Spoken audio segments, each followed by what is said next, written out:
I call to order. Good morning, everyone. The time is 9 o'clock a.m., and I'm sitting in for Tori Woods this morning, and I'm calling the June 11th, 2024 ECT Board of Directors meeting to order. Please turn off all your cell phones and silence them for the duration of the meeting. Anyone that wishes to make public comment should fill out a form located on the table to the left of the podium. Ms. Ellis, please begin with the roll call. Mr. Williams? Here. Ms. Woods? Mr. Peden? Here. Dr. Northup? Here. Mr. Leonard? Here. Ms. Kane? Here. Commissioner May? Ms. White? Here. Judge Harris? Thank you. Would everyone please stand for the Pledge of Allegiance? Please join me in the pledge. I pledge allegiance to the flag of the United States of America and to the republic for which it stands, one nation, under God, indivisible, with liberty and justice for all.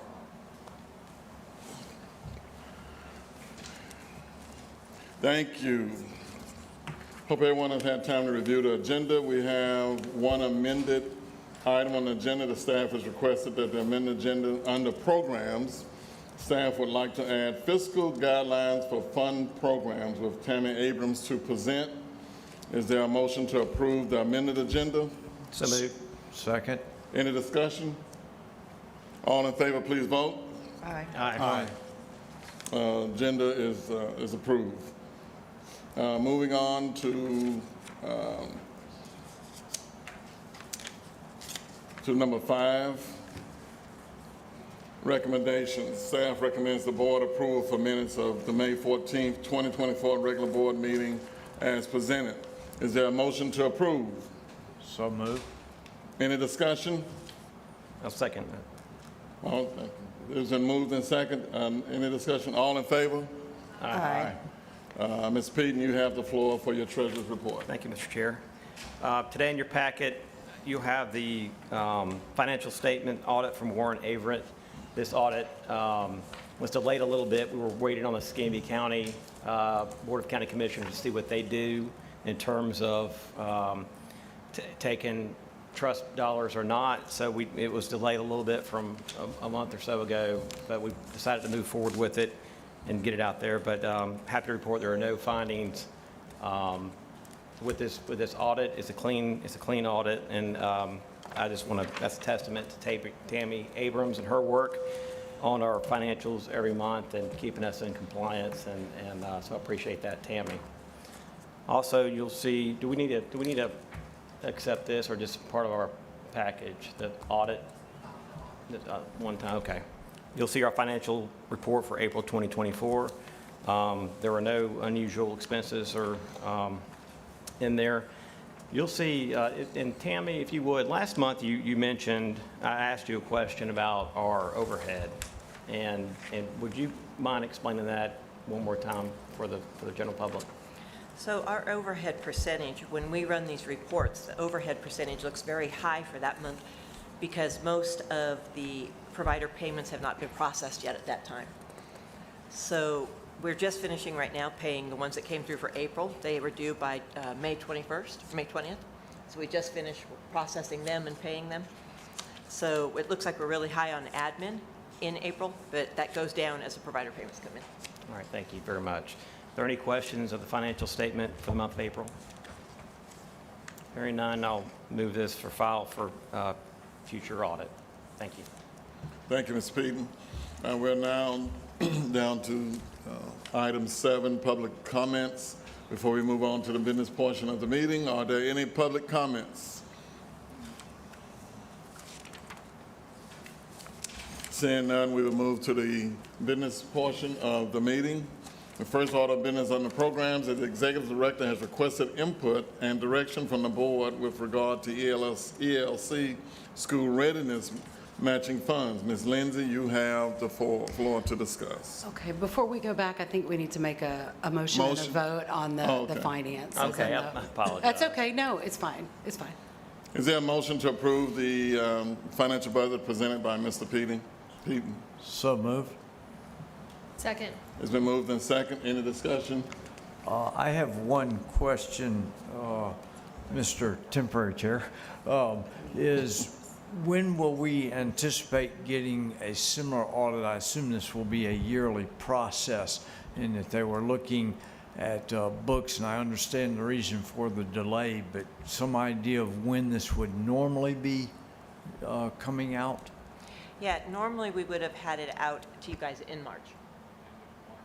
Yes. That's all, thank you. All in favor? Aye. Aye. So moved. The approval of the treasurer's budget has been approved. Now we go to the item number 8, business. The first order of business, as I said, Ms. Lindsay, you have the floor to discuss. Okay, thank you. So we have Mr. Watson here as well from ELC, so if there's any questions that I am not fully able to explain, I've asked him to please be here to clarify. But every year, when they draw down from the ELC perspective, our Early Learning Coalition, we have provided a match. So our contract with them is so that they can provide those match dollars and draw down the maximum amount, which is for those wraparound services for our children that are in our ELC facilities. Now, with this, because of the way that the state is planning for their funds, they've asked in advance for a commitment letter related to funding. Our contract with ELC is not up until September 30th. So when we look at a commitment going forward, we need to put a letter out there so that they understand they can bring the match funds, and Mr. Watson can maximize that.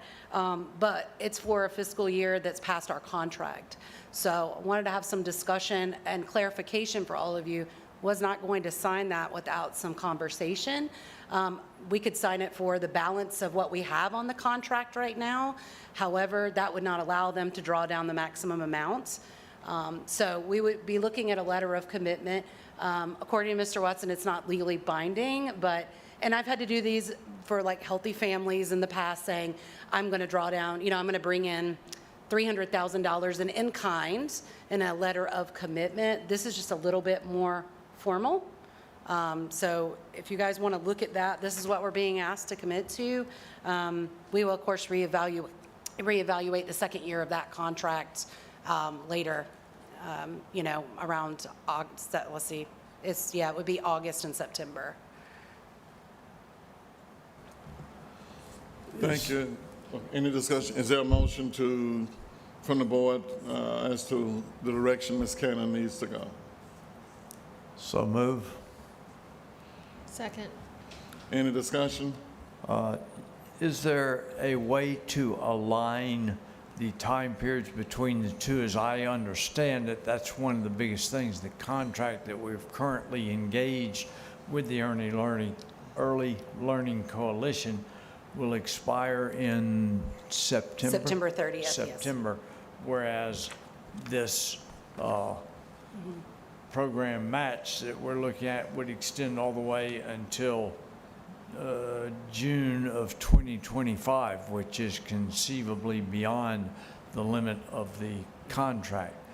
Is there a way that this letter could be done to either align with the contract and/or the contract could be modified to align with the terms of the letter so the two mesh? Right now, as I see it and understand it, part of the issue is that we've got a contracted relationship with them that ends considerably before Yes. the commitment of the letter would be.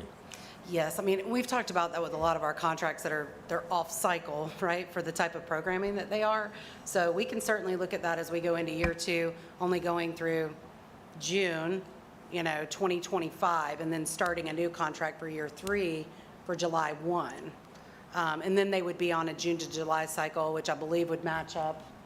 That would match up for them as well. We're not going to get the state to change their cycle, but we would already be in preparation and having those conversations in April so that we could say we are moving forward. Here's the amount we're committing to going forward, and it would match his fiscal year or ELC's fiscal year. So it might just be a shorter contract terms, Meredith. Would that be, would we be able to do that? Okay. Okay. Mr. Williams? Yes. Lindsay, the commitment of, what is it, 238 $1,875. What happens in the lapse, like between July and September? Do they continue with whatever allotment they had for that particular time frame? Yes, this because just they starts can anew? still draw it down from us, yes.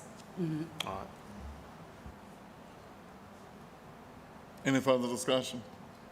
So the direction we have given Lindsay is to write the letter of commitment, knowing that it's not legally binding. That's what we're doing? Okay. Do we need to make a motion for this? Or Would there be any impact or modification as well of the actual contract term with the intent of aligning it ultimately so that we do get them on the same cycle each year? That's why I asked the question, will this contract retroactively go back to July 1st?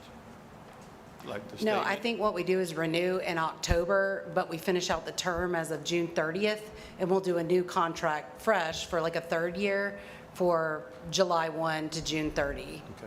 Of 2025 through 2026? Yes. Okay. The main thing for discussion, I would say, when you guys, do you want me to sign it as is, or, and I'm fine with that, I just need some direction on that, or, you know, I've been advised, some others have signed it saying, you know, dependent on funding, because we are an ad valorem, and, you know, a pending renewal of contract, we can do those sort of things, but the main letter of commitment needs to show the amount, and that we have a desire to meet that so that they can draw it down. I just want to make sure everyone's comfortable with whatever direction we go. any discussion? Are we okay with that? Okay. I guess we need to vote. I think we had a motion and a second. Everybody ready to vote? All in favor? Aye. Aye. It passed. Thank you. You're welcome. Let's see. Next item, the program committee met on May the 28th. There are a few recommendations from the committee. I will read the recommendation. Mrs. Cannon can speak to each one of them. First one from the programs committee, A Healthy School, Escambia ITB. Recommendation, the program committee recommends the executive director issue the Healthy School, Escambia ITB. Ms. Cannon.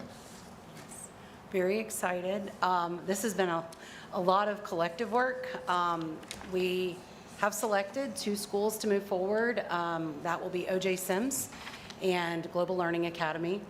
Very excited for these 2 schools. We met with the principals yesterday, shared the ITB with them, and just had a wonderful conversation. Ms. Ray met as well as a principal that's been through a similar process to answer questions from the school side, but also offer support. So with this going forward, we have a very tight timeline. I just want to make sure everyone kind of looks at that to see what we are planning to do. We'd love to have this contracted out by September 1st. So the summer is going to be pretty heavy, which is fine. We want to go through this whole process, and then the main things that we have met on as the program committee is, if you want to turn to page 6 in the ITB, it lists out the services that we would that we're going to require happen at each of these sites. Vetted these also with the principals yesterday. They were very excited. We're already bringing ideas to the table, but said they feel like these meet all the gaps that they have currently. So as we move forward, this is still a draft. If there are changes or requests or questions, I would say let's do that before Friday. If there's anything that you feel like is missing, you won't hurt my feelings, so, or needs to be corrected. We're looking at issuing this for 6 schools, so this will be a 5-year contract for 6 schools. Okay, thank you. Is there a motion to approve the recommendation? So move. Second. Any discussion? Lindsay, can this go up to 10 schools depending on what the county does with their money? Yes. The funds, okay. Yes, But and it it's actually opens up written in there, I saw 6 to 10. 6 to Okay. 10 schools. We know with our bank account, We can we have 6 schools covered for that 5 years. So, you know, if The TIF dollars go back for the past 3 years. It will also be assessed going forward, which is going to be roughly 550, I mean, depending, 550,000. So that's a school site, you know, 450 is what we're looking at per school. So that's what that would take away from as we've trended out. So if it doesn't happen, then that will be the conversations that I have with the providers is you're definitely going to do 6. We'd like to do 10. So you need to be willing to step up to the plate to do that. And I know that that's a process, but we definitely want a network of these healthy schools at Scambia that is collaborative in nature. We also know our kids move from school to school, so this would also be very impactful in that way as well, to have the same providers doing those 10 schools.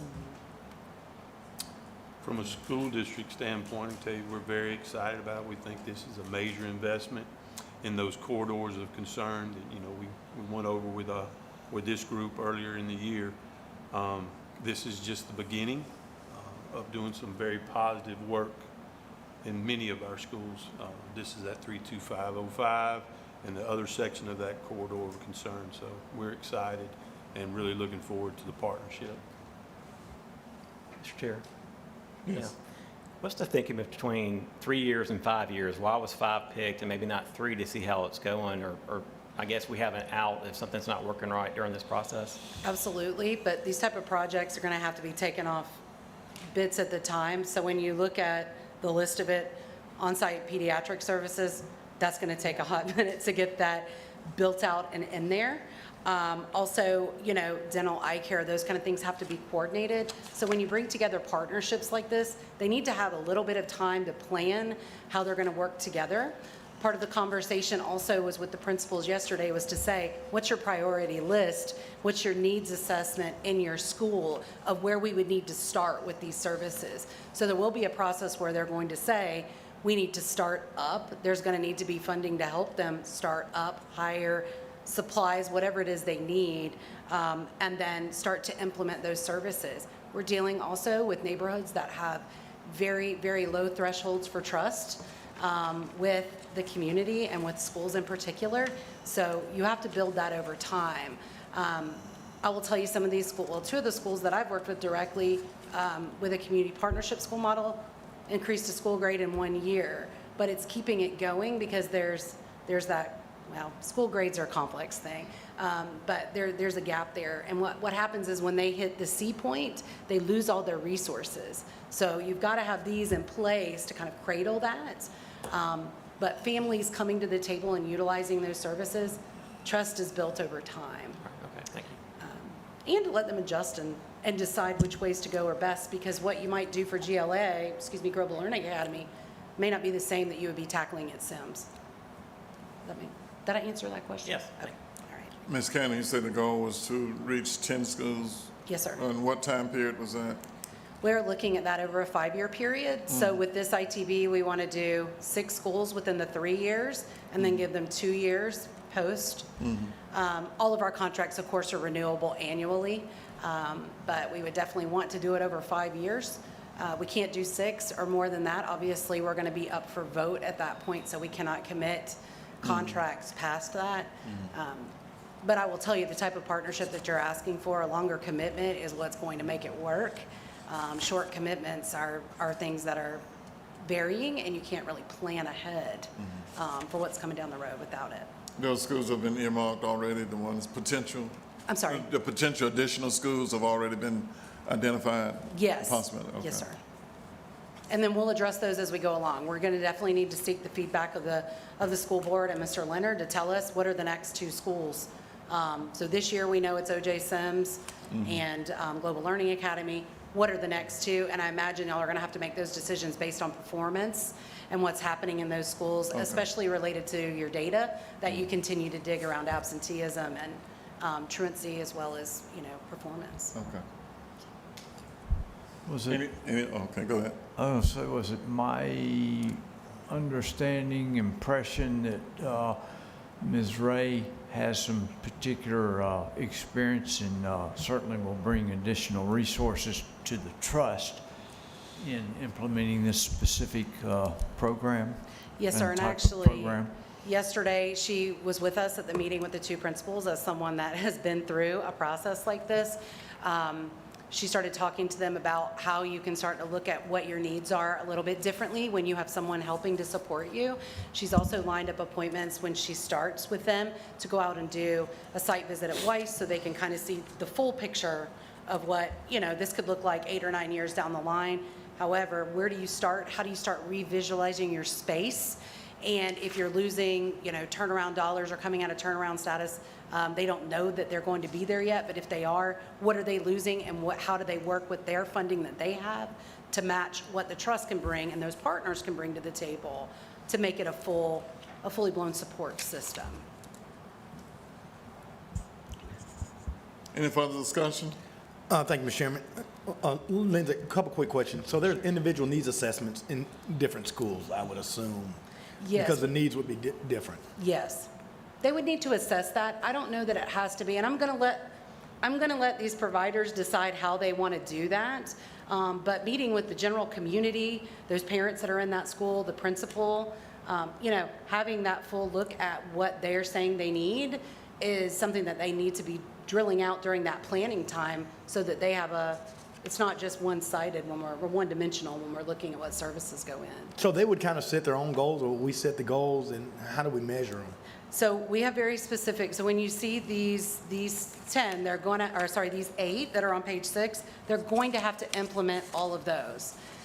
What I will tell you is when we look at on-site pediatric medical services, having that conversation, when you look at Weiss, or even Pine Forest for that matter, with these clinics embedded, about 20% of the population that access those clinics are actually the students. The rest are general community that are coming in and siblings.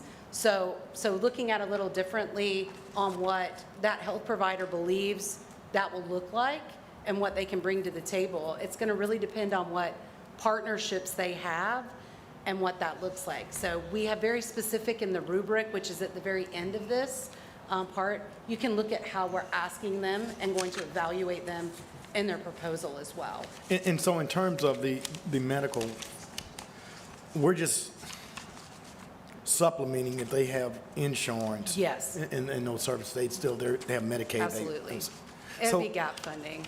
So then what happens like in a school that has a high concentration of undocumented children? I mean, will these funds be given to them as well? Will they get the same services as any other child in the school?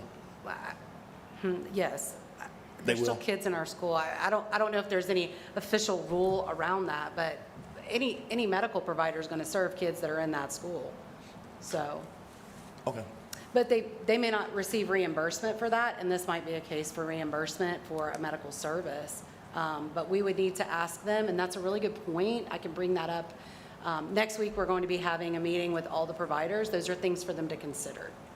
No, and that's fine, and Keith knows How more they would about fund than I it, do. or what it looks like. Some of them may have foundations that do this. We don't necessarily know what they bring. But within their proposal, we'll clear all that up. Yes. And we'll have We should. We'll have a, I mean, and I don't know, I don't represent the school board, but I know that there are some issues in some districts, because I just left a conference in reimbursement for lunch or services, and that they're not being reimbursed. And so if this is a reimbursement, are we reimbursing for all students or just naturalized students, or what do we do? We were with- not specific on that. It was students at the school. Okay. It'd be good to clear that up. Absolutely. I don't know about this ITB and what will be the outcome. I can tell you at the school district, let's just say that we're doing vision test at Y Elementary School. No student, regardless of what insurance they may have, eligibility, they receive the vision Good. test. And that's what ought to happen here as well, so. Okay. I would agree. We don't want to say, sorry, we're not going to serve you. That's what we should serve all, yeah. We need to serve all of our kids. That's to the point, that every child should be served. Yes. It's been motion and second. All in favor? Aye. Thank you very much. Loudly. Recommendation Aye. moves. The next recommendations for year 2 contract renewal with Arc Gateway for the Help Me Grow program. The program committee recommends approval of the resolution 2024-07 for the executive director to enter into a year 2 Help Me Grow contract with Arc Gateway to allow funding for services for 3 to 5-year-olds. Ms. Cannon. Yes, so this has been a really great experience to watch Help Me Grow. They've done a really wonderful job. As we're looking at entering into year 2, we've had conversations and budget conference with them to discuss their funding. You know, we funded it at 1.6 million and did not draw that down. And so there were a lot of reasons for that, mainly staffing and getting started up. However, they projected a new year 2 request that's going to come in less than what we expected from that 1.6. With that, they did take conversation to the local community as part of their process and the Help Me Grow to talk about this 3 to 5 population that I believe Commissioner May brought up at the meeting where they spoke. What happens when our 0 to 3-year-olds who are getting these services turn 4, do they just not get services anymore? And so with their revised budget, they've gone back in and put a separate budget, which you can see, and a budget narrative to request to hire someone to manage those 3 to 5-year-old requests, and it's going to be approximately 35 kids. It's still going to be under budget for what we had for them for year 2. So we think it's a good proposal, and I think that the program committee asked a lot of questions. We also have Mary Ann Bickerstaff here, if you'd like any clarification on how she's envisioning that. But I do think it does address gaps. There is not funding for those 3 to 5-year-olds at this point. They're not qualifying for school district services. They're not qualifying for early steps and other services. And so there will be a gap related to kindergarten readiness and support. Thank you, Ms. Cannon. Is there a motion to approve the recommendation? So moved. Second. It's been moved and second. Any discussion? Yes, sir, Matt? Mr. Chair? Okay. Would you mind coming up, Marianne, and tell us a little bit your vision moving forward and how this is being impactful from your view? Specifically, the 3 to 5, adding the 35-year-olds? Yeah, that and overall getting it ramped up and how it's moving right now. Okay, so sorry, I have a cold, so my voice is a little bit spotty, but we are at this point kind of kicked in December, really getting actual services in flow. We're averaging about 20 children a month that we're doing developmental screenings on, and seeing that ramping up even more each month because we were putting some partnerships in place, both with some of the Early Learning Coalition initiatives, and with Community Health Northwest Florida. We'll be going to when they have their mobile unit going out, we're going to be going with them to those community neighborhoods.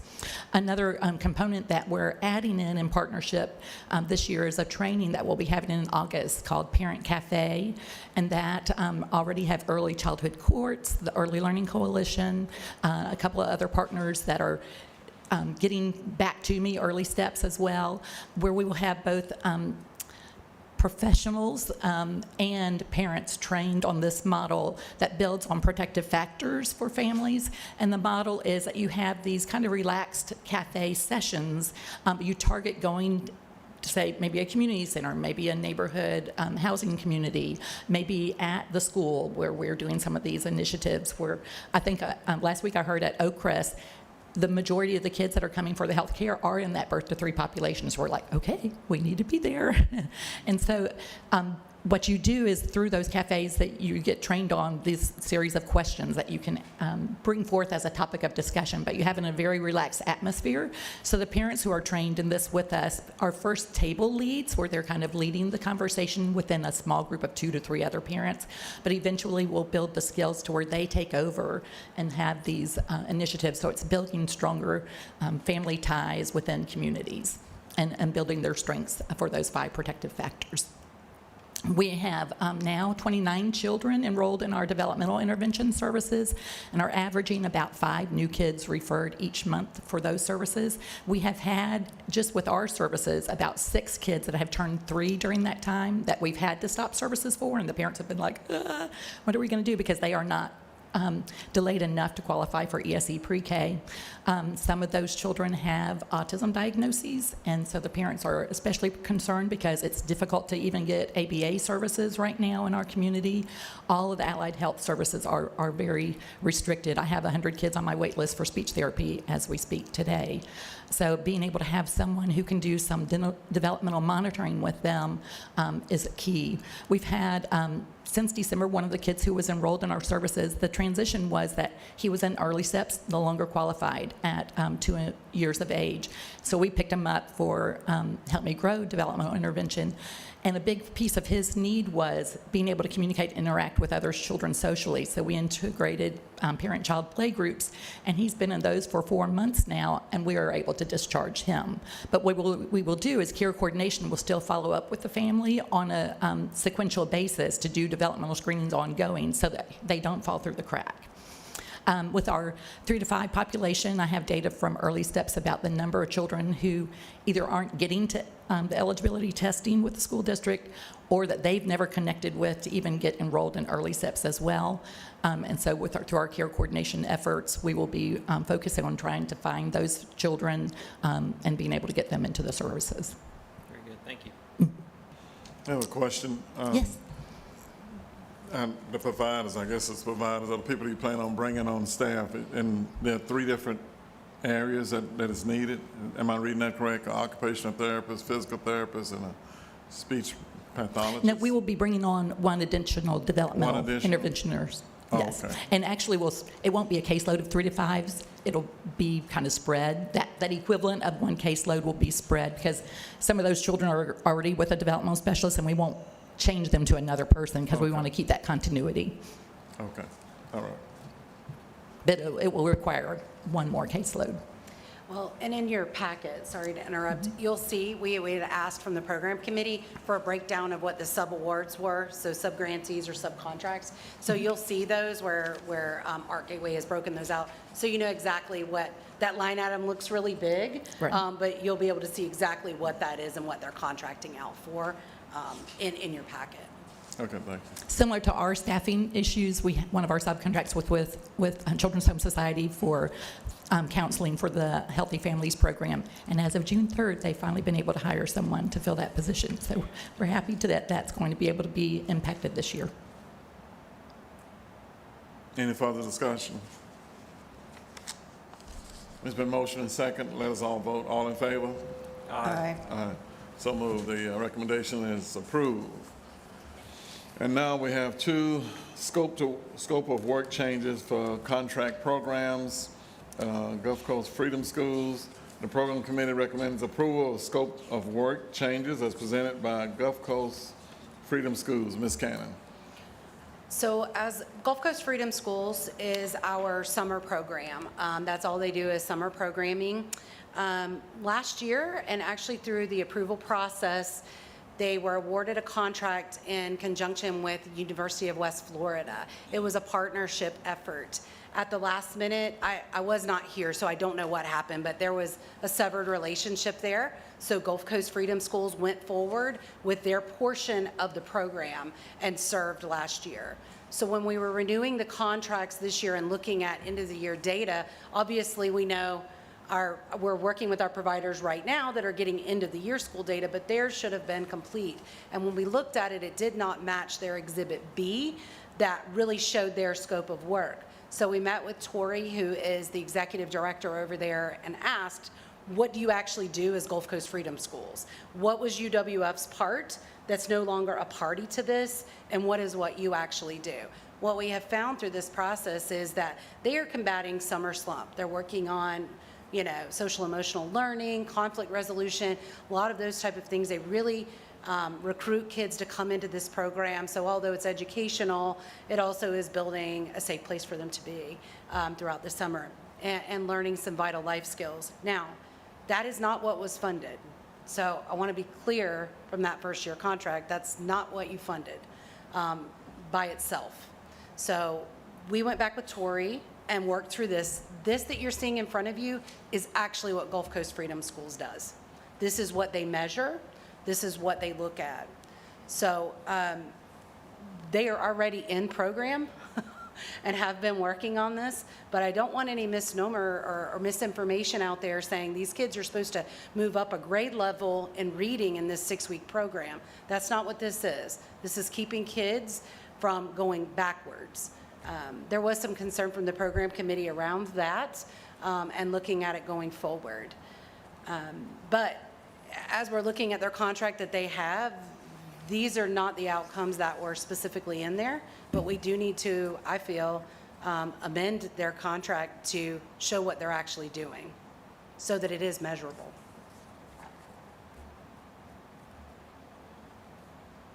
Thank you. Is there any discussion? Can't remember if I moved a second ago. Yeah, I've got it, if you don't mind. So we had a lot of discussion on this, and there was a lot of unanswered questions when we left the meeting Yes. about this. And it's a little troublesome. And I don't know if I've got the confidence that they're going to do what they're supposed to do the second go-around. I don't know who was in those meetings, or if Tori Woods was involved, or I know she had a lot of concerns, a lot of questions, but could you address Yes.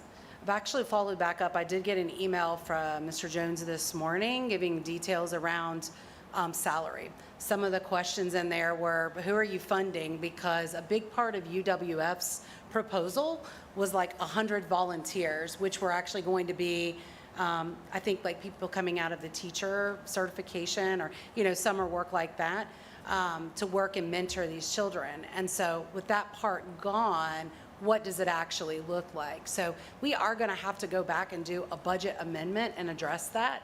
Told him that as well, because the budget that he currently has supports what that whole picture looked like with UWF in, not just the Gulf Coast Freedom Schools. So as we've been digging into that and answering some of those questions, that has been responded to him. They have one site that did not make as expected, which was Warrington Academy.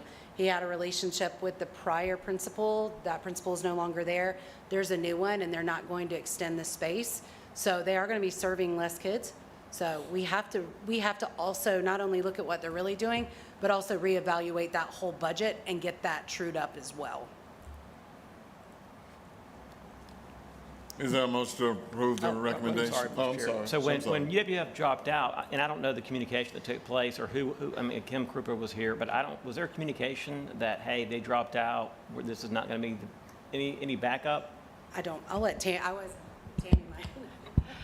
No, the first we became aware of it really was when, Tori came on site to do a budget amendment after he started and said that he wasn't, as part of the process of doing it, but I don't know when, we weren't told about UWF dropping out right away.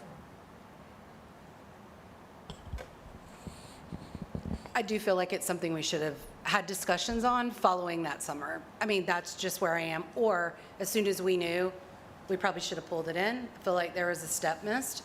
I also feel like when we do this next round of contracts we've discussed, there has to be this budget conference along with a program conference together.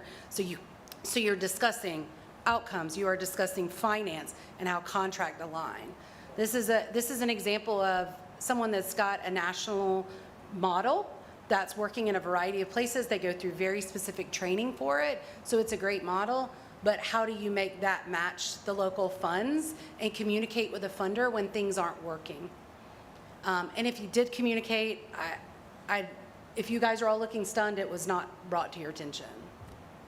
So, which is why we're bringing it here today. How many sites do they have this summer, and are they already funded for this summer? So we renewed them in February with everyone else on the out-of-school time. They originally had St. Monica's and Ferry Pass Elementary, and then Warrington Academy were the 3 sites. And when there was a change in principal at Warrington Academy, they've not been able to reestablish that as a site for the summer. So they're moving forward with Ferry Pass Elementary and St. Monica's. And they're in session right now? Yes, he said there's around 100 children in there at this point. So what all sites are they at this summer? St. Monica's, it's in Cantonment, and then Ferry Pass Elementary.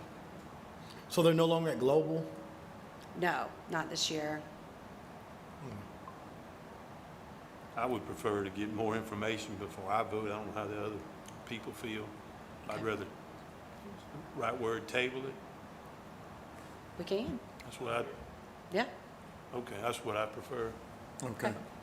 So at this time, we table that recommendation.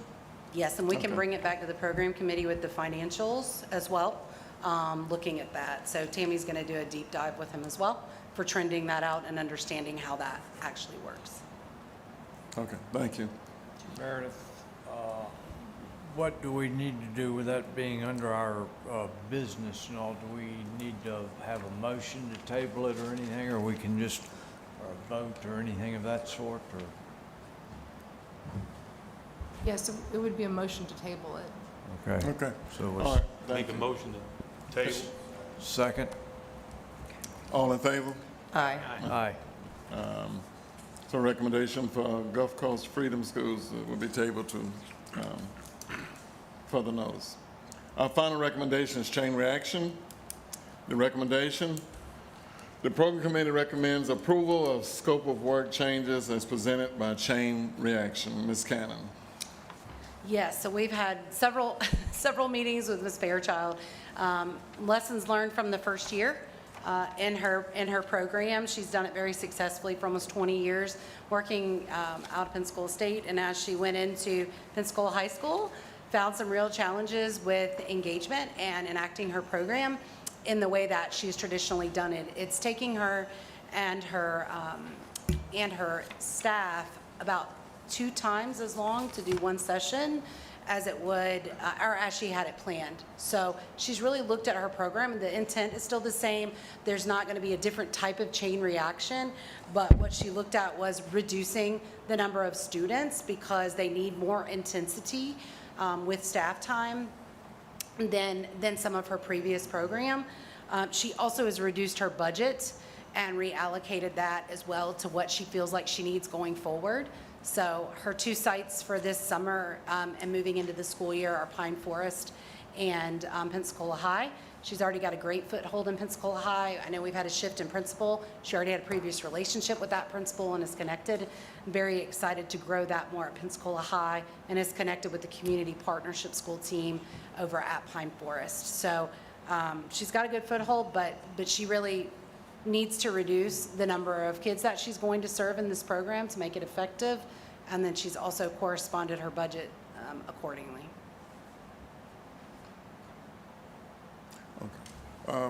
I do have a question. Sure. The reason it was so, I don't have lost for slow for Pensacola High School because of the number of kids that they were serving, that was the main reason? I'm sorry, ask that. Was it the number of kids that they were serving, reason why it took so long for the program to get going at Pensacola High? No, I really, it's an engagement issue. It was something very different. She was engaging students that are not of the IB program, if you will, at Pensacola High. Although those kids do serve an important purpose in her program as leaders within the program, but she was engaging youth that were not college bound. They were youth that may be more skill or trade bound.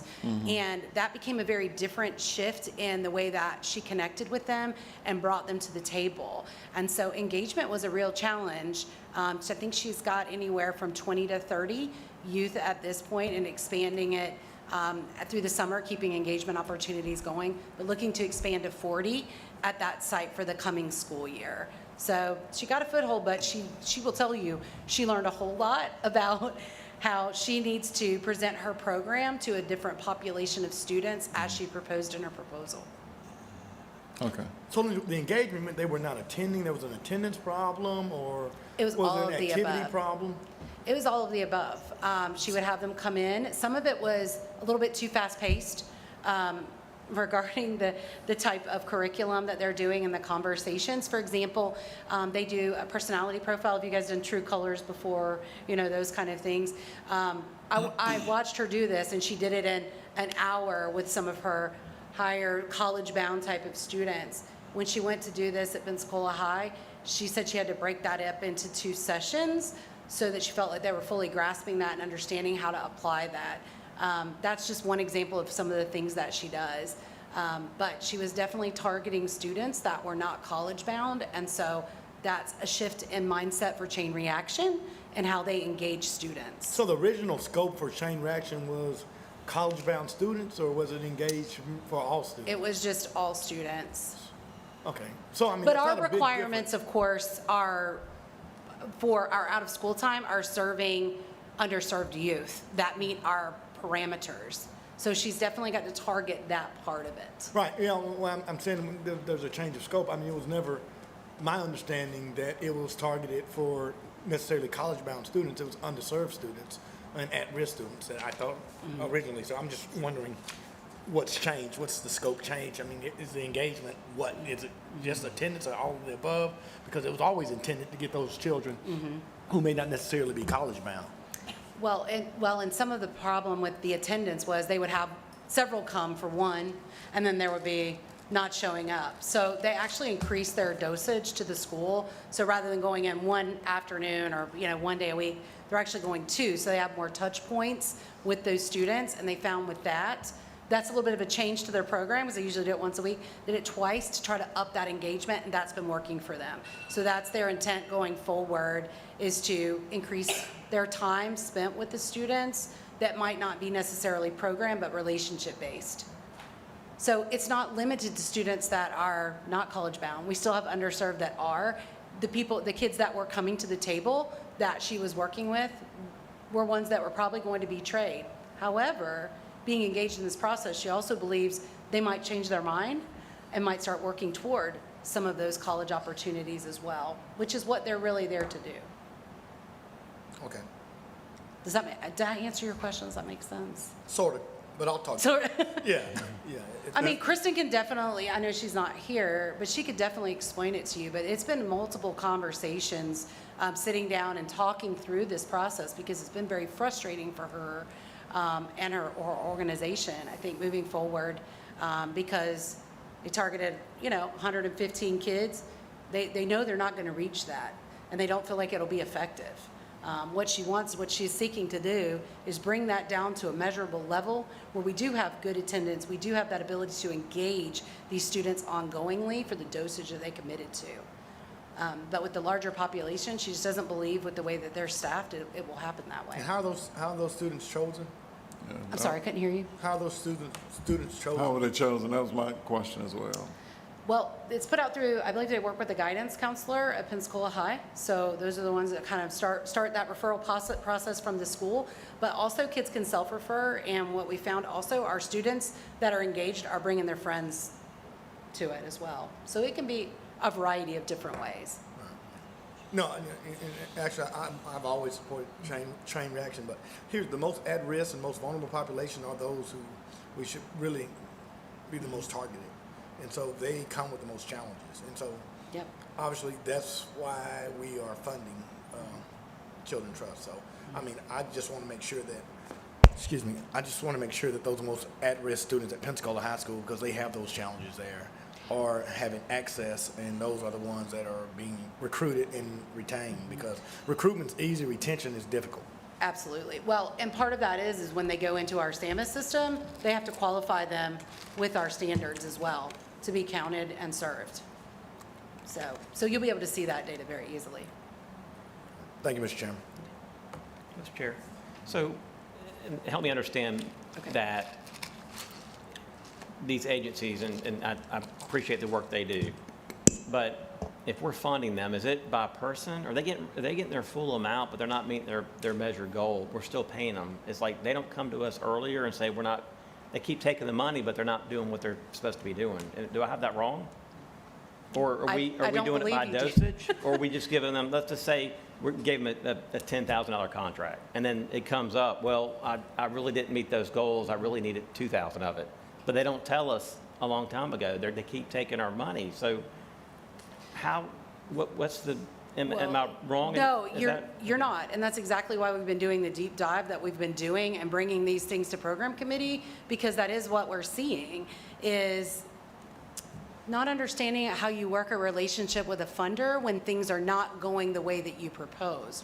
Or did you over-propose? Did you target a different community that you are not engaged in?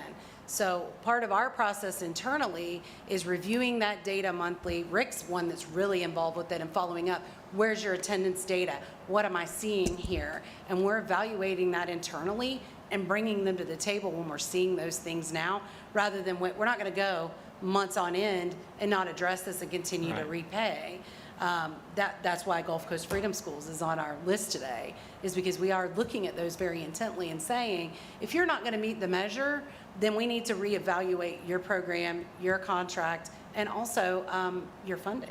David, I just want to, Lindsay, so if we've identified that and we've certainly found out that they didn't meet the objectives or the goals and they billed us for things they shouldn't have billed, are we clawing that back? Are we going back retroactive? I mean, because some of these are on a 3-year contract. I mean, so do we hold future funding if they got funded for something they didn't provide? Or did we give them a blanket check in line with what Mr. Peden just said? So if we've identified that you didn't do what you said you were going to do, now you've asked for a scope change, but we've already paid you for things you said you were going to do, and that was non-performance. How are we clawing back those dollars? Or what are we doing to protect the interests of the taxpayers? I don't believe we have that in contracts, any sort of clawback language, do we? Okay. The contract does allow for a clawback provision for Okay. failure to perform, yes. I mean, So we do have- they've self-identified, they've acknowledged that I didn't perform, that's why I'm doing the scope change. I couldn't do what I said I was gonna do, but you paid me to do what I said I was gonna do. And so to me, going forward, I don't know how we in good spirit would pay them, I mean, for something that they didn't do.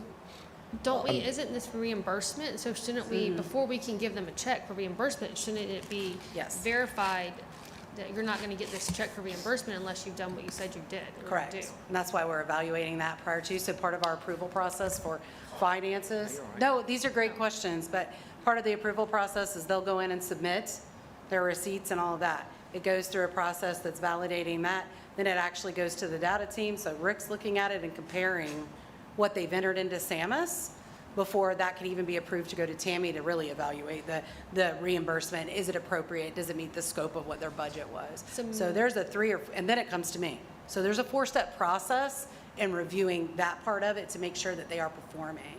But maybe this wasn't done in the past, I mean. I don't want to speak to that. I know. I don't wasn't- believe it was you're in the way catching that this we're now. doing. Yeah, you're Yes. catching this now, so hopefully we'll Yes. prevent Yes. this type of stuff coming forward. We're digging deeper, as Tammy just said, than what was done before. But I also want to put it this way. I'm going in with the expectation that if someone's not meeting their goals, they're not going to tell me. So I'm going to bring that to them, if that makes sense. It makes a lot of sense. All I would say, you know, as a fiduciary, if we've identified that someone got paid for something they shouldn't do, Yes. and they're still invoicing me, I mean, I'm gonna hold payment, Correct. until we catch up. I mean, that's, to me, And we've had that's to do that logical. in several instances Yeah. where we have not gotten the information and we've had to hold reimbursement until they could actually Yeah, get us. I'm gonna give you the change order, but if I paid you for something you didn't perform, I mean, we should Well- get equal, and that's all I'm saying. Yeah. I'm happy to support scope of changes with all these organizations, but you're changing your scope, but I paid you to do something in your original scope, and now you're modifying it, then I've overpaid you, and in good faith, you should certainly reimburse the taxpayers for that, if that's been identified. And obviously, we voted on enough scope changes in the last couple of meetings to say that they changed the scope because they was non-performing. And so, but to your point, David, we paid them for non-performance. And if they, I mean, maybe they work off the hours that they've billed us, we don't pay them, but they make up for the monies we've already given them. Does that make sense? Wait, say that They again, sorry. keep their program going. They can still do their scope of work, but we're not giving, they need to reimburse us for what haven't performed. And so if well, I don't have the money, I'm a nonprofit, I can't pay you back, well, they can sweat equity pay us back until those dollars are met. And then we can have a conversation, but it just doesn't, I mean, we've just got to be good stewards of these dollars, or it's just gonna, and I'm fearful of what else is out there. And I appreciate what you're doing. I think all of you are doing some deep dives that we haven't done in the past, and it's fleshing these things out. So I appreciate that. It's not. I don't think it's you folks at all, but it just does not sit well that I just feel like we're being taken advantage of. That's all. And Lindsay, thank you. I mean, y'all are doing a great job. But there's no difference. I mean, if we held John Rigsby and Century accountable, I mean, they could have changed their scope very quickly. They could have come in here and said, we're going to ask for a scope change, y'all paid us, but no, we held them accountable. I mean, what's good for the goose is good for the gander. I mean, so if we changed the scope and we paid them, it's really no different than what we did in Century. I mean, they could have come in and changed their scope and modified it to say, well, I should have got paid. So I just want parity and equality across the board with all organizations. Right, and for Century, the only reason it didn't get approved was because the age range didn't meet with what their program was, which was job readiness. Right, but they could have come in and easily, as we've just done, they could have easily So- changed the scope. There's no difference between what we've just been presented today than them. They could have come down here and changed the scope, period. So what we did when we were recommending project renewal or grant renewals was the 3 that we didn't recommend were ones that were obviously not performing to us. We do go in and we do check their enrollment, their attendance, all of that every month before we do any, but until we get their quarterly reports and see actually what they state, what that they're doing in there. Sometimes we don't know that it's not falling in line with what their scope was until then.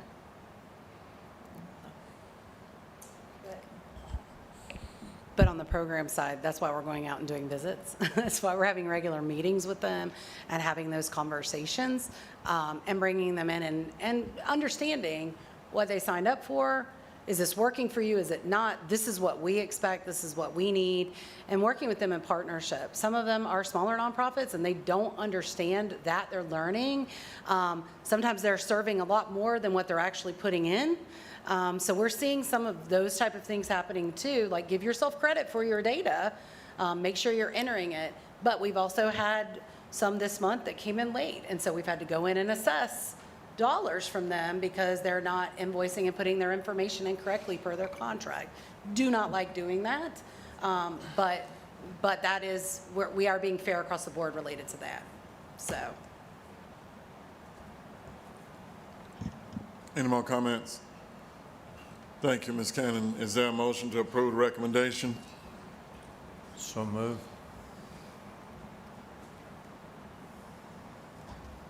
Second. It's been moved in second. Any discussion? If not, all in favor? Aye. Recommendation passes. You didn't do those opposed. Oh, any opposed? Aye.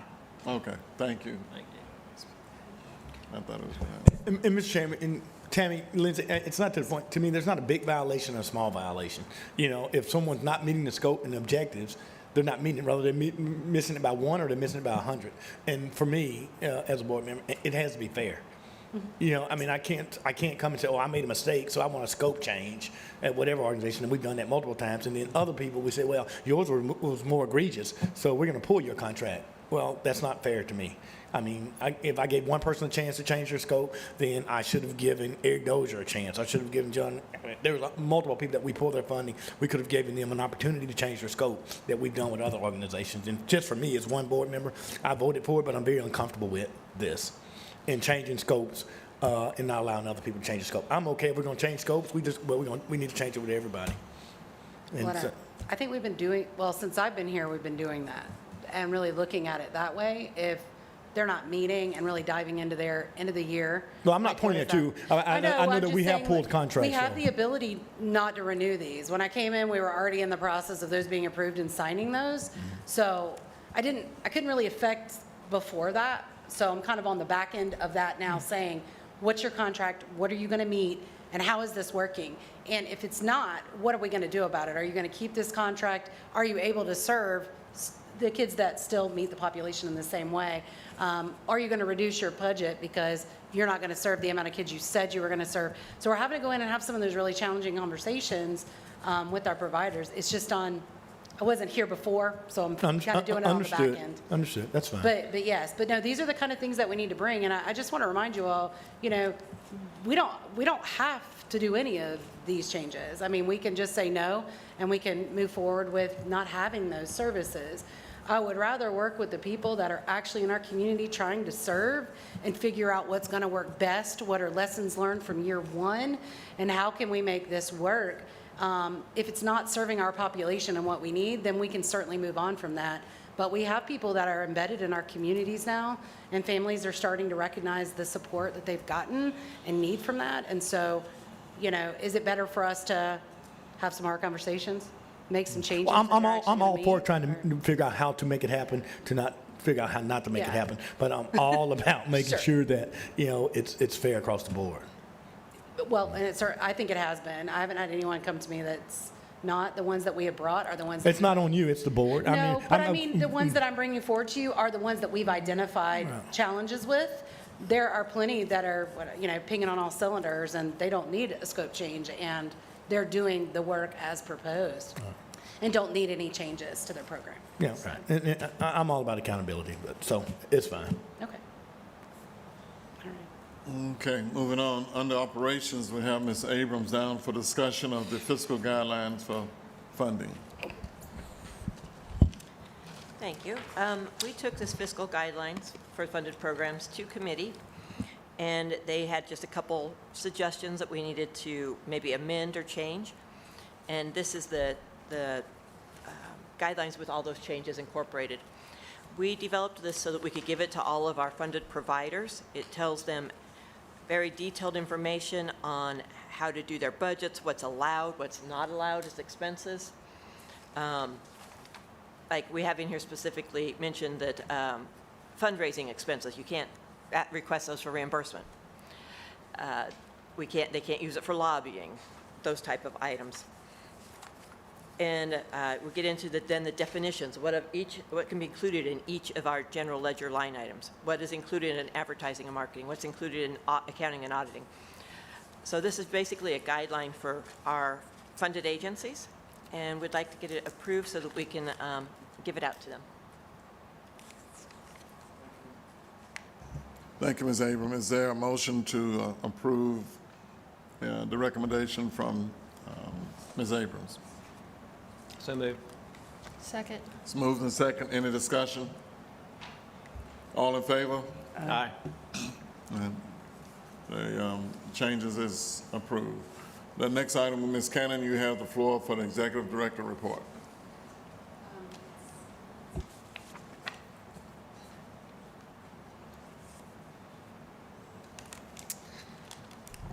So I don't have a typical report like I normally do. We have a little video Michael's worked on for you all, which is sort of a recap of the first 90 days, what's happening in programs.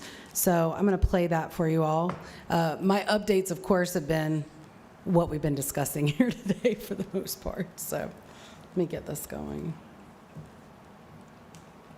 Oh, it's not working.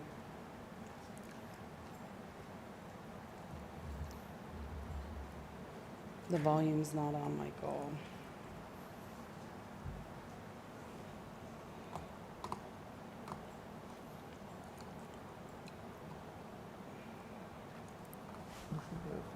I don't know. May not have sound on the.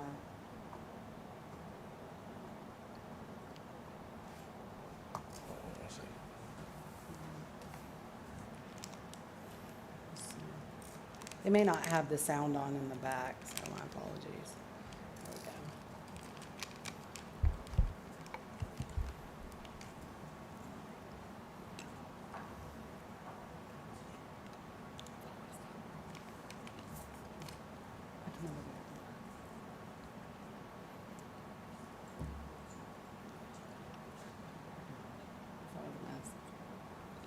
And I hate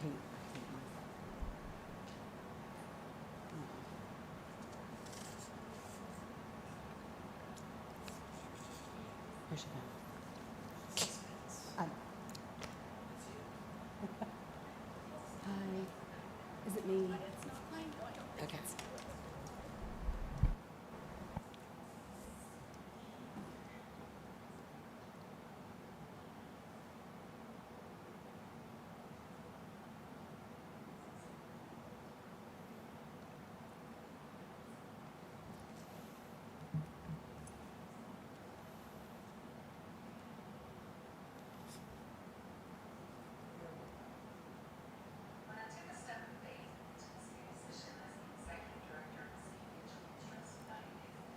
I didn't know what to expect. I was uncertain about many things, the efficacy of programming, the staff, the board, and most importantly, were the kids in our community being served in the way that taxpayers intended and the way parents needed.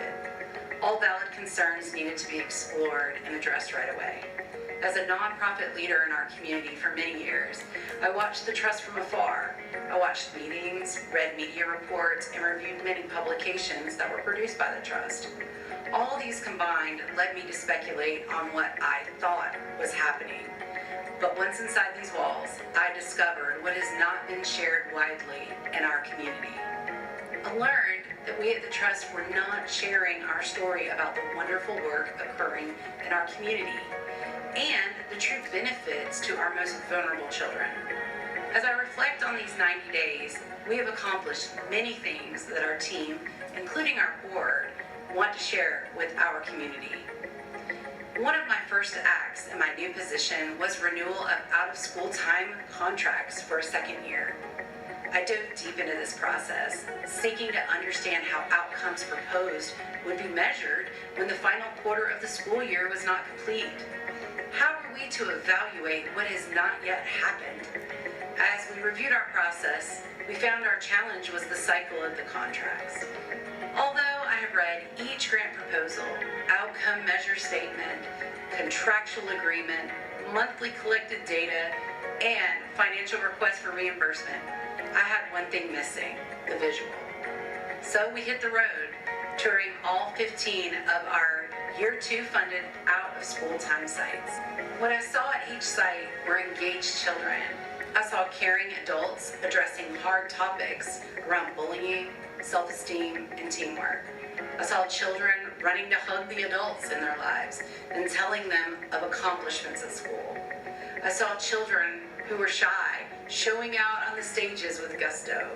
I saw children who felt failure in math and science engaging in STEM lessons with enthusiasm and spirit. I saw children outside playing, sharing food on a beautiful afternoon for National Picnic Day. I saw frontline staff beaming over the opportunities to provide needed services to our children that not only benefit the children and families, but also produce job satisfaction in a way that drives them to provide high-quality services. I saw grassroots nonprofits bringing together committed volunteers, neighborhood comforts from environments to food to life lessons all in one night. However, out of all the things I saw, what struck my heart in a way that could never be captured in any report that we could ever produce was the pride these children displayed in programs that they viewed as something special. As I close this reflection on my first 90 days as the executive director of the Escambia Children's Trust, I'm excited for the direction and future of the Trust. The journey has been enlightening, and the support from our board, staff, and community has been unwavering. The pride and joy I witnessed in the children participating in our programs reaffirms our mission and the importance of our work. Together, we will continue to share our story, amplify the successes, and address the challenges to ensure that every child in our community has access to the resources and the support that they need to thrive. I look forward to the future, confident that we are on the right path to making a lasting impact. Thank you for your trust and partnership in this vital journey.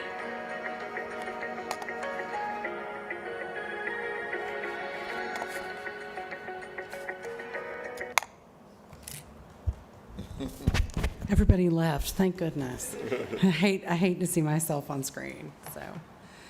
Any questions about that? Thank you, Michael, for putting that together as he went out on all these visits with me as well.